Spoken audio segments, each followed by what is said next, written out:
Hari ini kita akan membahas di bab 8, yaitu pengolahan data. Kita bisa lihat di halaman 143 di buku ESPS matematikanya. Silakan teman-teman dibuka ya.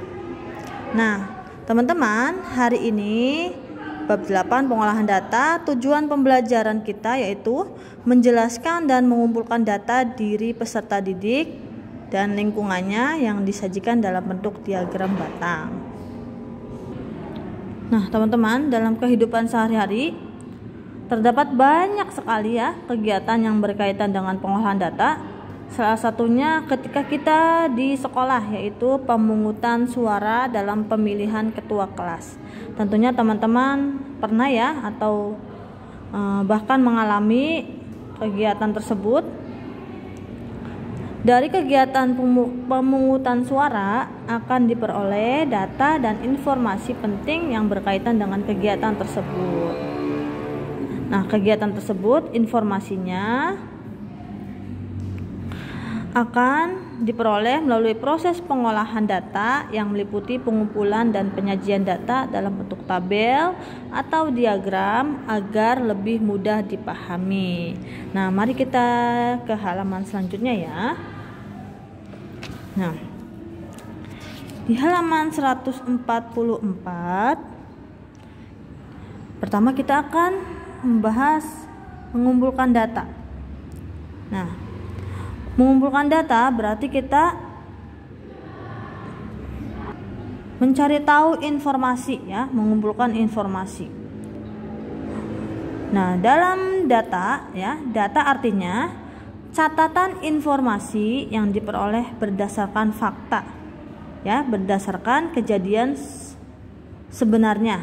Jadi tidak ada bohong, tidak ada rekayasa, jadi sesuai dengan keadaan sesungguhnya. Nah, sumber data dapat diperoleh secara langsung atau dari sumber yang sudah ada. Data yang diperoleh secara langsung dapat berupa hasil wawancara dengan narasumber. Data juga dapat diperoleh dari hasil pengisian kuesioner atau angket. Nah, data sumber yang sudah ada misalnya laporan keuangan, data absensi, atau data hasil sensus penduduk yang telah dilakukan oleh Badan Pusat Statistik atau BPS. Nah, ini contoh pengumpulan data yang ada di kelas ya. Tentunya teman-teman sudah ya mengalami seperti ini, yaitu pemilihan ketua kelas. Nah, ini termasuk mengumpulkan data. Jadi di sini ada 3 calon ketua kelas. Nah, nanti dari semua siswa tentunya akan memilih ya dari ketiga ini, siapa yang memilih Adit, siapa yang memilih Reka, dan siapa yang memilih Syifa. Nah, jika ada yang memilih Adit pasti akan ditulis seperti ini ya, dan selanjutnya dan seterusnya seperti ini. Nanti akan diperoleh hasil akhirnya seperti apa. Kemudian kita ke halaman 145. Nah, setelah melakukan pengumpulan data, kemudian kita menyajikan data tersebut ke dalam bentuk tabel. Nah, di sini ada contoh ya. Data nilai ulangan matematika 15 siswa adalah sebagai berikut. Nah, ini ada yang dapat 7, 6, 8. Ada 6 ya, ada 7, 6, 7, 8 ya. Dari 15 siswa. Nah, kita hitung dulu di sini. Ada berapa ya yang dapat 6? Nah, kita hitung nilai 6 ada 3. Artinya banyak siswa yang memperoleh nilai 6 ada 3 orang ya. Dari ke 15 siswa itu 6 hasil nilai 6 ada 3 orang. Kemudian nilai 7 ada 6 orang. Artinya ada 6 orang yang mendapatkan nilai 7. Kemudian nilai 8 ada 4 orang ya, 1, 2, 3, 4. Berarti artinya ada 4 orang yang memperoleh nilai 8. Kemudian nilai 9 ada 2. Artinya ada 2 orang yang memperoleh nilai 9. Kemudian jika sudah diketahui datanya seperti ini ya, seperti ini, maka kita bisa tulis ke dalam bentuk tabel. Nah, tabel itu bentuknya seperti ini ya teman-teman ya, bentuknya kotak-kotak. Nah, kita tulis dulu tabel di sini, yaitu kolom di sini adalah nilai. Kemudian banyak siswa. Tadi nilai yang terkecil dulu ya, berarti 6, 7, 8, 9. Nilai 6 tadi ada berapa? Kita hitung di sini ya, 1, 2, 3. Berarti kita tulis 3 karena yang memperoleh nilai 6 ada 3 siswa. Nilai 7 dihitung lagi ada berapa? Ada 6. Berarti kita tulis 6 ya. Kemudian nilai 8 ada berapa? Ada 4, kita tulis 4. Nilai 9 ada 2. Kita tulis 2. Banyaknya siswa kita jumlahkan. Di sini ada jumlah. Berarti 3 tambah 6 tambah 4 tambah 2 sama dengan 15. Seperti itu ya teman-teman ya. Kemudian setelah kita menentukan dan sudah memasukkan data ke dalam bentuk tabel, kemudian kita dapat membaca dan menafsirkan data dalam bentuk tabel tersebut. Nah, jadi kita seperti berbicara ya, atau menyimpulkan atau menafsirkan, membaca ya. Seperti tadi. Nih, contohnya membaca menyimpulkan data tabel di atas ini seperti ini. Siswa yang mendapat nilai 6 ada 3. 6 ada 3 ya. Kemudian siswa yang mendapat nilai 7 ada 6 orang. Benar? Ada 6 orang. Kemudian siswa yang mendapat nilai lebih dari 7 ada 6. Nah, lebih dari 7 berarti lebih dari 7 berapa? 8 dan 9. Berarti 8 dan 9 banyak siswa berapa? 4 dan 2. 4 tambah 2 berapa? 6. Berarti benar ya, siswa yang mendapat nilai lebih dari 7, yaitu nilainya 8, 9, ada 6 orang. Seperti itu.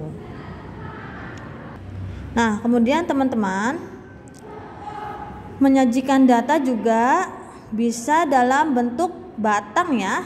Nah, kita lihat di sini menyajikan data dalam bentuk diagram batang. Diagram batang merupakan bentuk diagram yang menyajikan data dalam bentuk batang-batang persegi atau persegi panjang dengan lebar yang sama. Nah, teman-teman, sebelum kita menyajikan dalam bentuk batang, terlebih dahulu kita harus menyajikannya dalam bentuk tabel dulu ya. Kenapa seperti itu?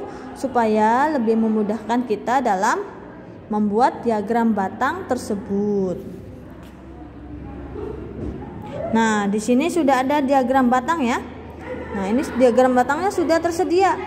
Ini jenis ikannya itu lele, banyaknya atau ekornya ada 550, mujair ada 450 ekor, bawal ada banyaknya ada 350 ekor, gurami ada banyaknya 400 ekor. Nah, untuk menyajikan diagram batang seperti ini ya teman-teman ya. Ini namanya diagram batang. Nah, tadi kita sudah membuat diagram tabel, berarti kita ke diagram batang. Nah, seperti ini. Jadi mengikuti, kita tulis di sini. Ini banyaknya ikannya. Ya, ini jenis ikannya. Jadi ke atas ya teman-teman ya, ke atas. Lele ada berapa tadi? Ada 550. Berarti kita tulis ke sini 550. Ini selisihnya ada 50 ya. Ini ada 100, di tengahnya kosong. Di sini 200, berarti tengah-tengah ini adalah 50. 100, 150, 200, 250 dan selanjutnya. Kemudian ada mujair. Mujair ada berapa tadi? 450. Berarti kita tulis di sini di tengah-tengah ya. 400 di tengah-tengah dari 500. Di tengah-tengah dari 400 dari 500. Bawal ada 350. Gurami ada 400. Seperti itu ya teman-teman ya. Kemudian ada contoh lain di sini. Di sini ada data berat badan dari beberapa siswa kelas 4. Nah, di sini kita tulis dulu diagram batangnya ya. diagram tabel, maaf, diagram tabelnya. Di sini ada yang beratnya 35, 36, 37, 38 dan 39. Berat badan kita tulis dulu di sini 35, 36, 37, 38, 39. 35 ada berapa banyak siswanya? Kita cari di sini ya, dihitung ya. Yang 35 ada berapa? 1, 2, 3, 4, 5. Tulis 5. 36 ada berapa? Dihitung di sini, dicari. Yang beratnya 36 ada berapa? Ada 3, tulis 3 dan seterusnya. Kemudian jika sudah dalam bentuk tabel, kita membuat sudah dalam bentuk tabel, kemudian kita ke bentuk diagram batang. Nah, banyaknya siswa. Nah, berhubung ini banyaknya siswa tidak lebih dari 7 ya, tidak lebih dari 6 atau 7, berarti kita tulis di sini saja sampai ke 7 saja ya. Jadi tulis di sini sesuai dengan angka tertingginya saja. 6 ya, berarti lebihin 1 saja, berarti 7. Banyaknya siswa nih ada di sini. Kemudian berat badan ada di bawah. Ya, jadi tabel pertama atau kolom pertama ini letaknya di bawah dan kolom kedua letaknya di samping. Berat badan 35, tadi ada berapa? Ada 5, berarti kita tulis atau gambar persegi panjang ke angka 5. 36, berat badannya berapa tadi? Ada berapa? Ada 3. 37, ada 6 anak. 38 ada berapa? Ada 4. 39 ada 2 ya, seperti itu ya teman-teman. Kemudian teman-teman, kita juga dapat membaca dan menafsirkan data dalam bentuk tabel. Sama seperti tadi ya. Di sini sudah ada data banyak siswa di SD Merah Putih. Kita baca atau kita tulis di sini banyak siswa kelas 1 ada 40 ya, ada 40. Kelas yang jumlah siswanya terbanyak adalah kelas 3. Benar enggak ya? Kelas 3 ya? Ya, betul ya. Karena siswanya ada 50. Kemudian kelas 2, 5 dan 6 mempunyai jumlah siswa yang sama banyak, yaitu 45. 2 5 6. Benar? Ya, betul. Jumlahnya sama ya, 45. Kemudian selisih jumlah siswa yang paling sedikit dan yang paling banyak adalah 50 dikurangi 40, yaitu 10 orang. Ya, betul ya. Jumlah siswa yang banyak itu 50, jumlah siswa yang sedikit 40. Berarti selisih dari banyak dan sedikit adalah 10 orang. Kemudian jumlah seluruh siswa di SD Merah Putih adalah, nah, jumlah seluruh berarti kita jumlahkan semua ya. Jumlahkan semua dari kelas 1 sampai 6. Nah, di sini adalah jumlahnya 40 ditambah 50 ditambah 40 ditambah 45 ditambah 50 ditambah 40 ditambah 45 ditambah 45 sama dengan 265. Berarti jumlah kelas 1 sampai 6 di SD Merah Putih jumlahnya adalah 265. Seperti itu ya teman-teman. Silakan kalau teman-teman ada yang belum paham boleh ditanyakan di grup diskusi ya. Semoga apa yang sudah kita pelajari menjadi pahala kebaikan untuk kita semua.